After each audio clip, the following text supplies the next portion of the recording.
So we got this. We got Britain. Britain can't enter the war now.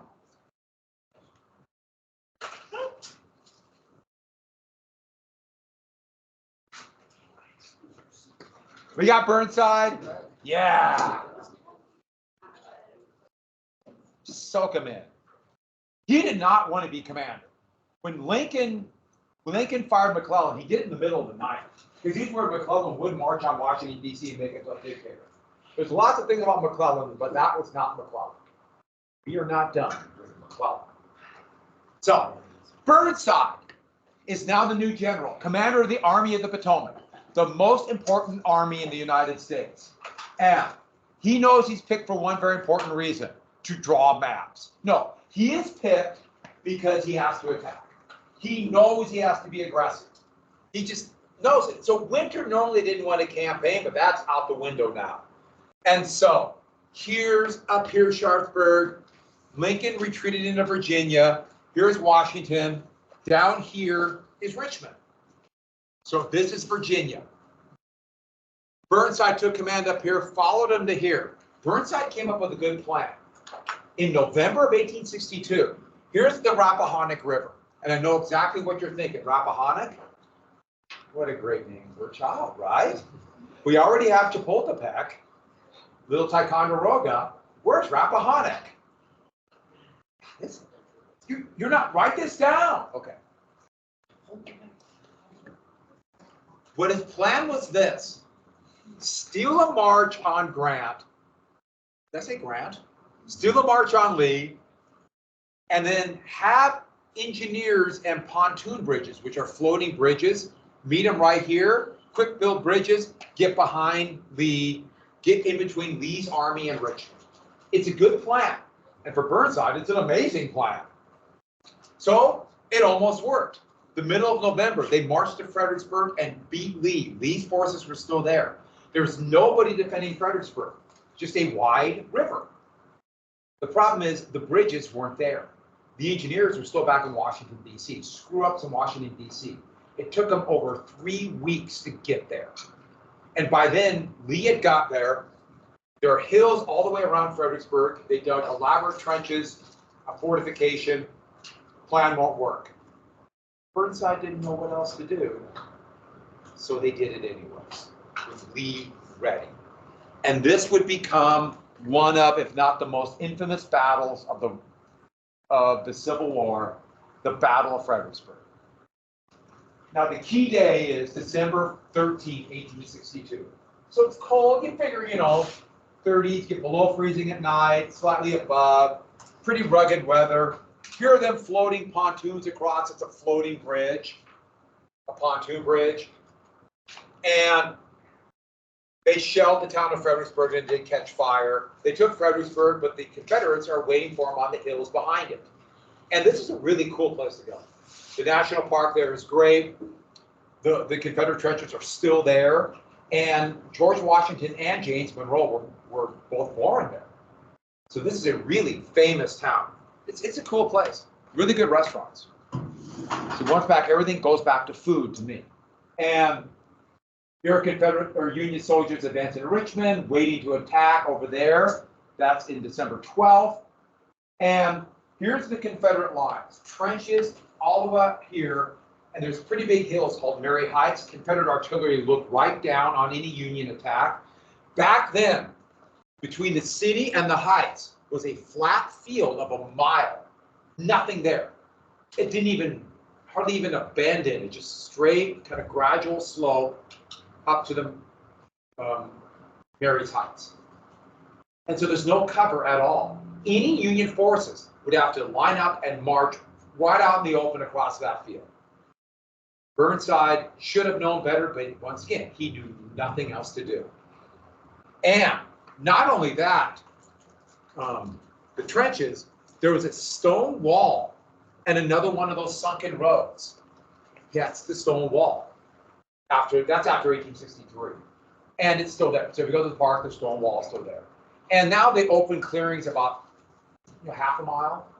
That's part of the national park. And you look down, it's like, that's suicide. But they did it anyways. A diversion was going to be right here. but the main attack's right there. And so Lee's cannon were ready. And so here's a picture of Union artillery, watercolor looking down. And here are Union forces lined up, over 60,000 men lined up in regiments ready to march up that hill. And it was a disaster. It was right around 35 degrees, sunny day. They began to march up that hill. Once they got into the clearing, at first Confederate cannon with solid shot, remember there's an iron cannonball, or some explosive shells fired, and they couldn't miss. And they were firing the iron cannonballs to bounce across the field. Remember what happened to Santa Ana? Think of that hitting, man. It just cut a hole into Union lines. And then exploding shells would knock 3 or 4 men out, killed or wounded. They closed their ranks and get closer and closer. At about 500 yards, they started firing. Remember grape shot and canister? And then at 200 yards, they started firing muskets. And it was a slaughter. Men are cut down in line, just piles of bodies. Killed and wounded men, and there's no cover. And they kept marching closer and closer. They're not running, they're marching in ranks going right at them. It was a nightmare. The Confederates talked about they literally could not miss. And so this is actually what you buy at the battlefield. You can see the line lined up coming at the heights at it. And they got that first line to about 30 yards away, and they just couldn't, those who survived couldn't do it anymore. And they hit the ground, and they're dead and wounded all over. And what's the only cover? Yeah, they got to hide behind mines. And Burnside sent more men up the hill. And there's stories of wounded men or men hiding in the first ranks, hiding and grabbing out to the men going, "Don't go." And they kept going. They told the story that the bullets were whizzing by so fast it felt like you're walking in a heavy rain.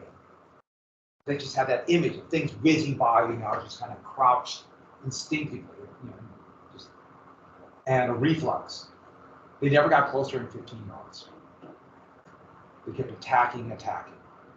Thousands of bodies lay killed and wounded. In fact, Burnside ordered one more charge, and he was going to personally lead it on horseback, which was suicide.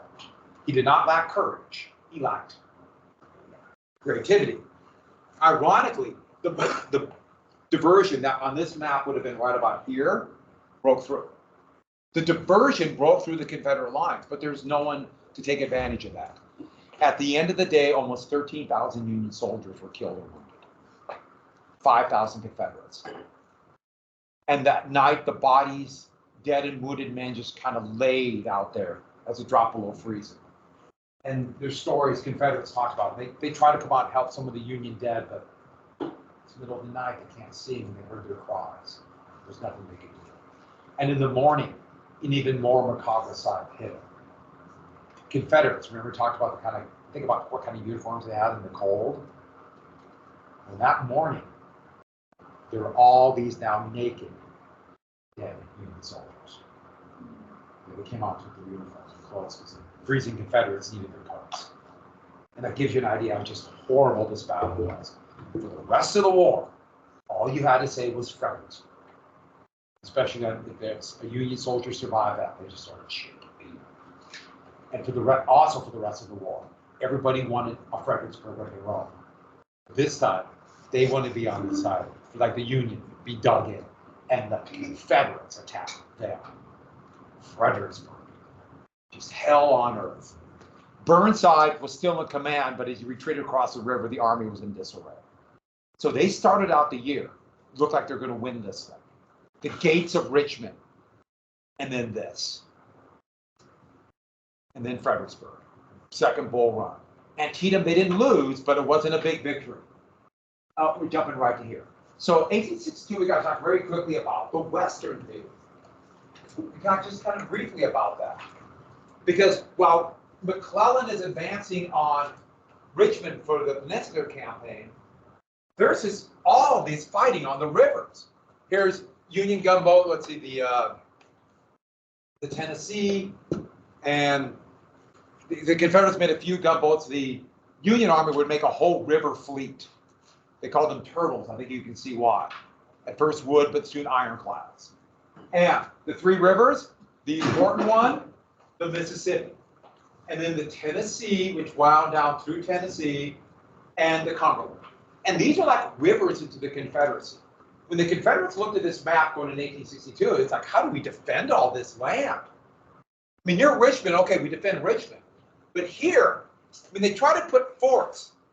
They used a couple old U.S. forts down here. They built forts across here to hold it. They really are going to have a difficult time holding the West.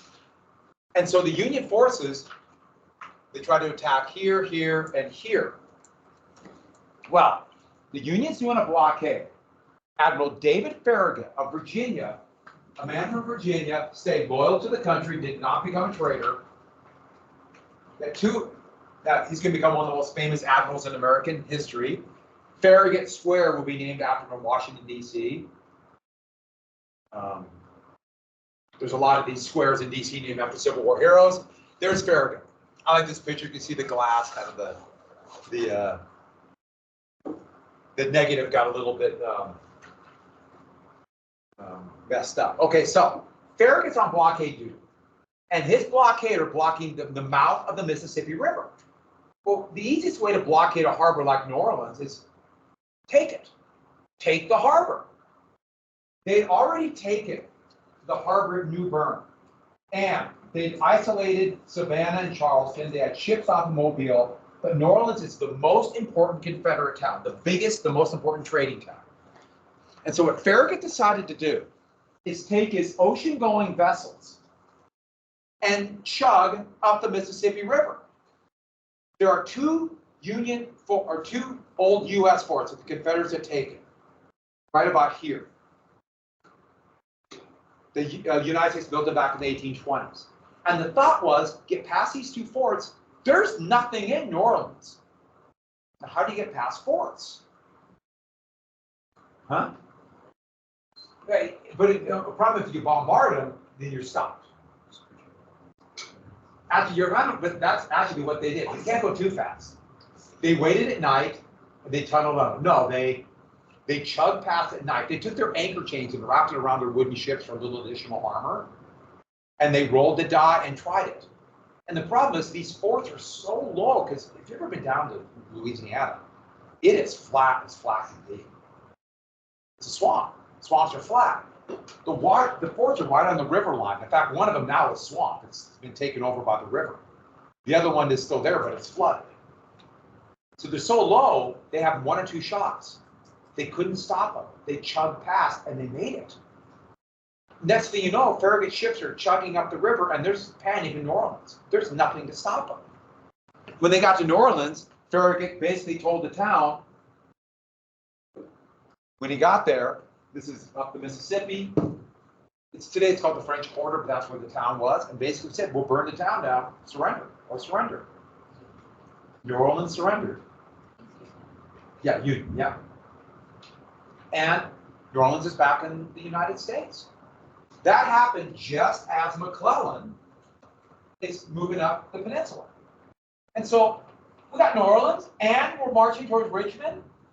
How could the United States not win in the first couple months of the war? By the way, how did a ship burn down a town? So what they had on board every ship, because remember, most sailing vessels back then were wooden. They had big stoves, and they would put the cannonballs in the stoves and get them red hot. Then have somebody with really tough hands reach in and grab them, tongs, and then they could use that to fire these red hot cannonballs, and that would set the wood on fire. So they threatened to do that to New Orleans. New Orleans surrendered. They took Baton Rouge too, a huge victory. And now New Orleans, for the rest of the war, it's going to be in the United States. I mean, a massive victory. And in the North, reluctantly, because they had nobody else, Ulysses S. Grant, because he was there, was given command of Union forces on the Tennessee River. Now, during the war, pictures of generals became the thing to have, all North and South. You'd have the shrine to generals. It seems a little odd to me, but heck, pictures on the wall were brand new back then.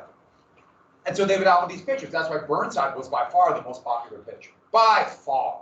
Everybody wanted Burnside. This is the first picture of Grant that came out that people got. And to this day, no one knows who that is. That's not Grant. But they have this picture. The guy next to him is actually a picture Grant took in 1862. And he hated that picture because he thought the long beard made him look like a pirate. So every picture afterwards, he has a very short, trimmed beard. This is the era of facial hair. So Grant is here. And with the newly built river navy under Admiral Foote, Commodore Foote, they were going to chug up the Tennessee River and attack. There are two forts. The rivers are right next to each other. Fort Henry and Fort Donelson. And he's going to take these forts. Fort Henry on the Tennessee, Fort Donelson on the Cumberland. This was a popular style to draw like you're looking down from a hot air balloon. There's a bunch of pictures of Helena like this from the 1870s and 80s. Like they're looking down. And that's Fort Henry. And Grant's forces went up that February, and Fort Henry was flooded. And so they surrendered without firing a shot. And now Grant, overnight's a hero. What a great way to win a battle. All their gunpowder is wet. Yay, we win. Now, he had to cross then over here and attack Donelson. Donelson was on a small hill. And so that fort survived. They tried to take it by force. Didn't work, and so they laid siege at Donelson. The Confederates were surrounded, and eventually the Confederates, and that's them attacking the fort. They ran out of food. And so the Confederates within asked for a surrender. Remember I told you about how they would ask for terms or conditions for surrender? You know, like, we'll agree to quit fighting if you agree to parole us and let us go home. And so the commander asked for terms. And Grant responded with, I will accept nothing but, and you have to get these two words down, unconditional surrender. And that meant Grant will decide the terms, which shocked his old Army buddy, General Buckner, in the fort. And so the Confederates surrendered. And Grant actually pardoned them and let them go home. But the thing was, unconditional surrender really hit the North, especially when things started going bad. There's a man who fights. He will fight. And remember how McClellan was so cautious. And there's something else. Ulysses S. Grant. U.S. Grant. Unconditional surrender Grant. And that became his nickname. So it just kind of worked. I'll tell you how he got the name Ulysses S. Grant, because that's not his name. So then, Grant and the Navy could move down to Tennessee. But here's the big thing about the Tennessee. Just as once the United States took the Mississippi, all of a sudden, overnight, the U.S. got all of a sudden Louisiana. Boom, they're back in the Union. Just write it. They got now the Cumberland and the Tennessee River. And so Union gunboats can go here and down the Mississippi River. And overnight, all of Western Tennessee, from Nashville to Memphis, went under the command of the United States. Overnight, Western Tennessee. Now, everyone got that? Western Tennessee. This happened as McClellan is moving here. So think about it for a second. Western Tennessee, New Orleans, and they're advancing on Richmond. The war is over. In fact, the next couple months, as Grant moved down to Tennessee, they got very complacent because there's no Confederates. And they really thought they won. And right down here at a little landing called Pittsburgh Landing on Shiloh Creek, the Confederates counterattack. So this is April 1862. So this is happening just as McClellan is nearing Richmond. 1862. Now, the Confederates called it Pittsburgh Landing, but today it is Shiloh. And in the South, Shiloh. This is, of all the battlefields in the Civil War, this is the one that really represents the lost cause of the Confederacy. Those who still imagine the Confederates winning. It's at Shiloh. If we could have won there, it was so close. Grant's forces didn't even put out guards. They were complacent. The Confederates attack under Albert Sidney Johnston, another commander who would be mortally wounded in this battle. But both sides had about 40,000 men. And the Union forces were literally so complacent, they were eating breakfast and they hardly put any scouts out, any pickets. and the Confederates took it by surprise at breakfast and just swept them back. Mass panic in the Union lines. Like, we could win. But the Confederates had been marching for over 24 hours straight, and they hadn't eaten. So think about it. Union forces are cooking breakfast, and starving troops come through. And what did they do? Yeah, they stopped and started scouting, grabbing their food and going through their camps. And the undisciplined Confederates' lines broke apart, and that saved the Union. A few pockets, a few soldiers, like under General Sherman, in a few places held out. One place held out. The bullets whizzed by so much they called it the Hornet's Nest right here. Grant, who was accused of being drunk, he probably wasn't, but did begin to organize it. Reinforcements came. The Confederate commander Johnston would be mortally wounded during the early part of the fight. And the Union Army just barely held off that day. Barely held on. The next day, Union forces pushed them back. Shiloh was really close. That's a very interesting battlefield, but it's a lost cause pro-Confederacy. It's really an interesting place. I will tell you a story of that next week, of my experience there. It's a good story. So, about a little bit over 80,000 soldiers fought in this battle. There were over 12,000 Confederate and over 10,000 Union casualties. So what the big thing about this one is, a quarter of the men were killed or wounded in this fight. That were present. This is a slaughter. At this battle, which happened in April 1862, more Americans were killed than every other war the United States had before combined. And this is just the beginning. So this happened. Grant would be accused of letting his army be surprised, which, yeah, he did. And so the commander of the West, remember Lincoln's in overall command, was a guy named Henry Halleck. And Halleck was Winfield Scott was his mentor. Remember Winfield Scott was Old Fuss and Feathers? He was Old Brains. Old Brains came down. Old Brains took down and took over command. And he was incredibly cautious, a lot like McClellan, and made Grant the second in command. By the way, what does the second in command do? Nothing. So that Grant was basically demoted. And so they slowed the armies down. Halleck did almost nothing, and the Confederates were saved that summer. But then after Antietam, Halleck was pulled back to Washington, D.C. And Halleck would become the commander of the United States Army, the entire army. Finally, Lincoln picked somebody. Halleck is probably the least known, but really important figure of the Civil War. Halleck is really important. He would not be in command for the whole war, but he would be important to the very end of the war. Henry Halleck. So, Grant's back in command. Now, Grant, because of his victories at Henry and Donaldson, is now responsible for taking the Mississippi River. And this is the town you have to get, Vicksburg. He needs Vicksburg. It's a river town, but it's on high bluffs overlooking the town, overlooking the river. And not only is it on high bluffs and really rugged territory, and so trenches here, it's really hard to attack. All this area here is called the Yazoo Delta region, which is a swamp. And then across in Louisiana, it's all bayous, swamps. It's a great place to defend. Grant is going to have to now be responsible for taking Richmond. He tries overland at first, but as the supply lines got longer, they became vulnerable to the best Confederate and the best American cavalry commander of the war, Nathan Bedford Forrest, CSA's Confederate States Army. The best. He's a brilliant leader of cavalry. With less than 1,000 men, he ran circles around Union forces, and Grant couldn't attack overland. He couldn't keep the supply line. So he had to be on the rivers.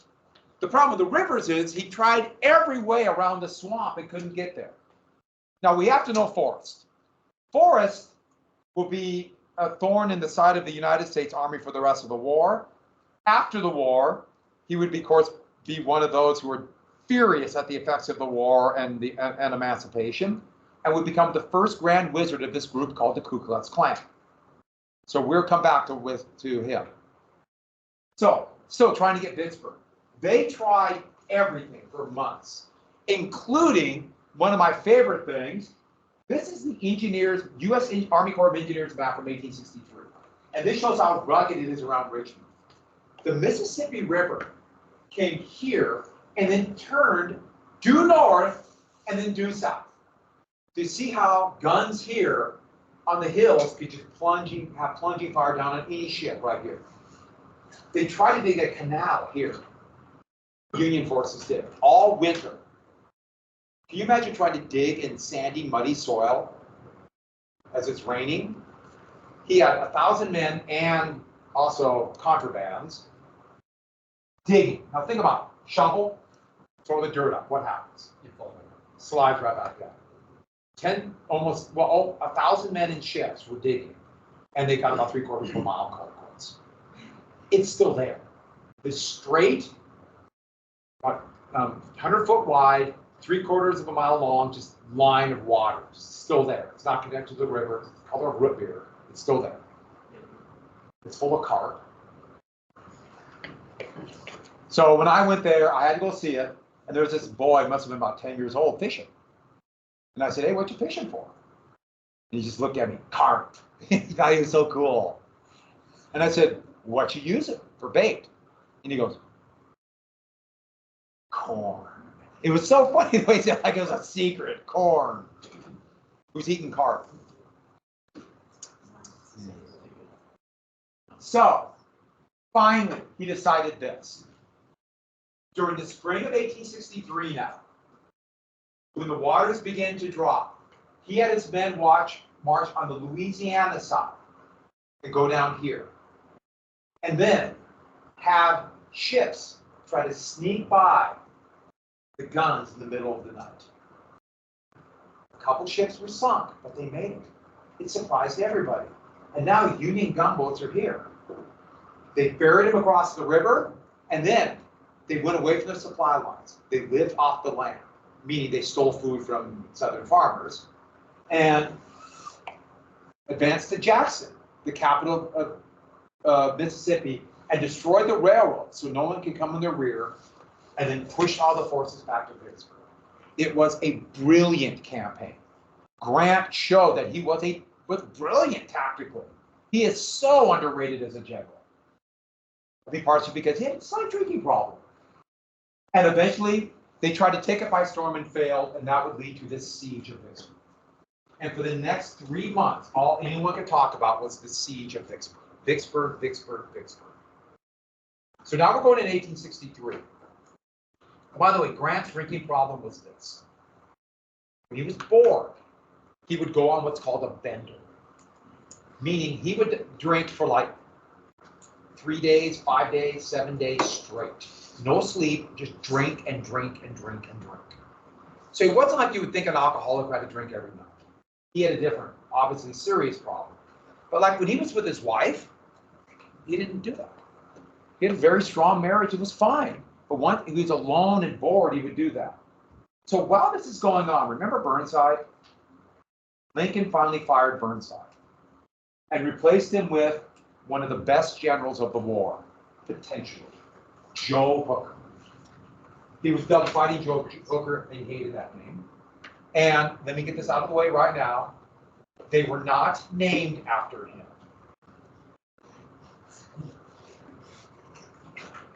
I always hear people say that. They were not. If you do not know what I'm referring to, good for you. Good for you. Okay. So, and we're leading to the Battle of Chancellorsville. Chancellorsville, the first week of May. And this is going to be arguably Lee's greatest and maybe worst victory of the war. The Battle of Chancellorsville. So, I got to redraw my map. I didn't do this, but first period I decided I got to draw you a map, right? I got it. So let's quick erase this. I know what you're thinking. I've never been to Richmond. I've never been to Virginia. I've never been to the Rappahannock. Who's been to Virginia? Wow. I'm taking you. You have been? I've been. I went into like. I'm. I went into part of like 2 hours. Doesn't count. Okay. So here's the Rappahannock. Here's the Rapidian. This is a heavily forested area called the wilderness. Yes, it's the wilderness. That's a great name, isn't it? Here's Fredericksburg. And so here's the Confederate defenses around him. And Hooker's fort here. And Hooker began to rebuild the army. In fact, they started to sing songs about him like they did for McClellan. They loved Hooker for a while. And Hooker came up with a good plan, waiting for spring to end. Now, this is just as Grant is about ready to besiege Vicksburg. His plan was do a diversionary attack here. And then on the night of the 30th, have all his men light campfires. Remember that whole thing? And the rest of his men, over 80,000 men, are going to march in 2 columns over the rivers, get through the wilderness as quick as possible, because in the forest, there's low mountains, it's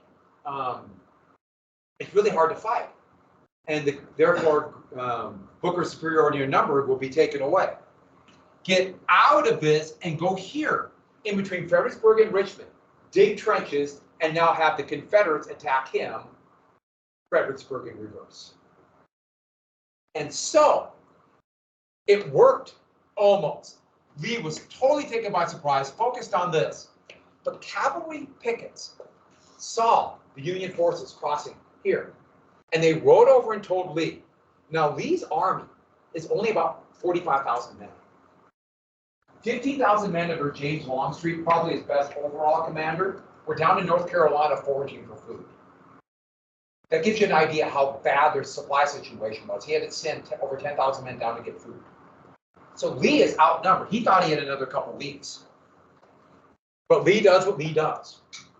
Once he heard that, the nearest unit here, he ordered a fast march and just attacked the Union army, just slow them up. And Hooker lost his nerve. He panicked and halted his march through the forest and had his men pull back. He said, I've done what I needed to do. We're going to pull back and make our defensive line. But it's in the forest, and it's like this. You see that just hanging there? They were supposed to turn this way, but they didn't hear the orders. But he's still in the forest.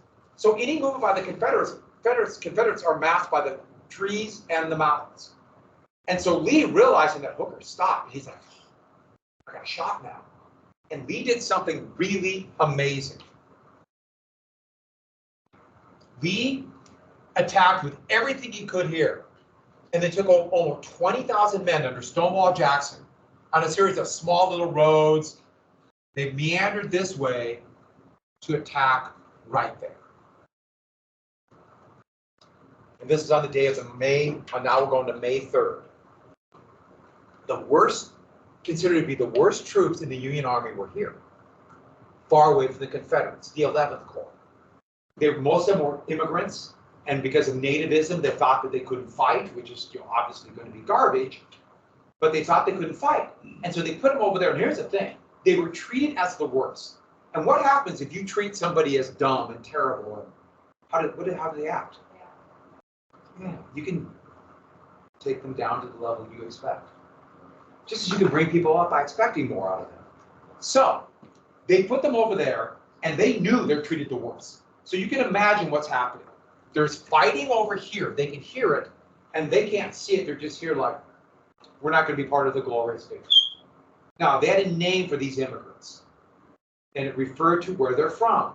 And this was meant to mock them. They were called the Dutchmen. Meaning, what country were they from? It's not even a country. Who? Dutch. Deutsch. They're German immigrants. Now, we know a little bit about Germans, especially in the next century. They're actually pretty good at this fighting thing. But anyways, they're here. And if you don't know about the 20th century, well, you're going to have to learn. And if you're here, they're standing here, and they're facing this way. They don't bother to build any defenses. They hear the battle, they're out of it. Late afternoon of the 3rd, get my days right, the 3rd. All of a sudden, from this direction, all these animals come running out of the forest, all the fauna.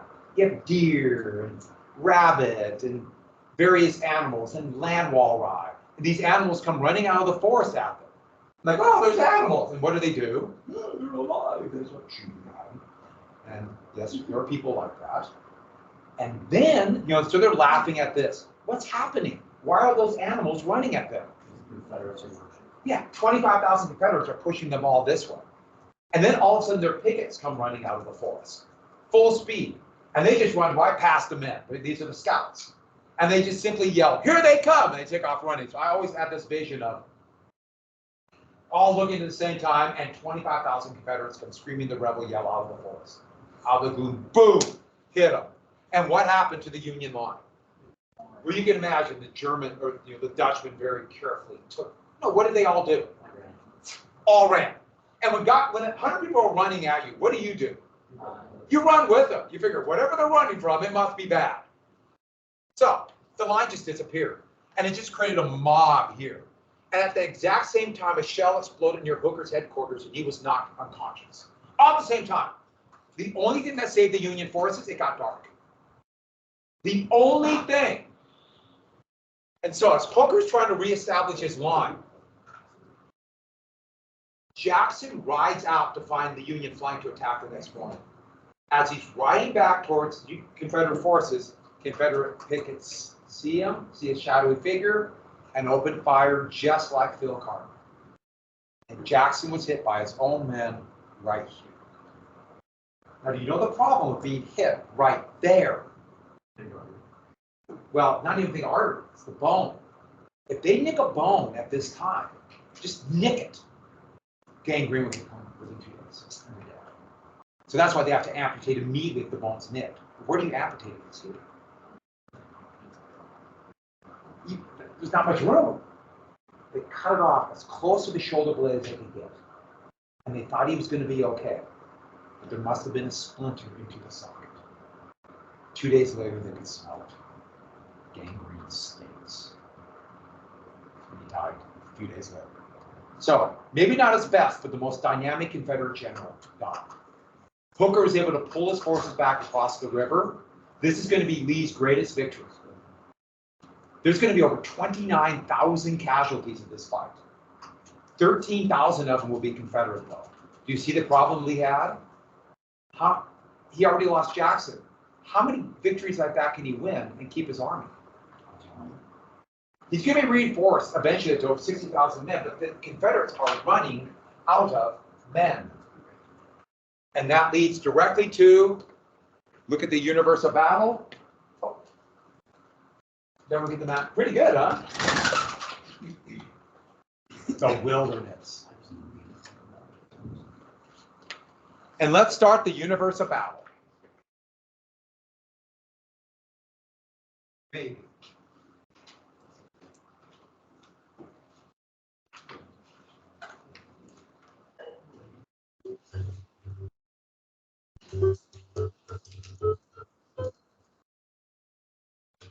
There's a photograph on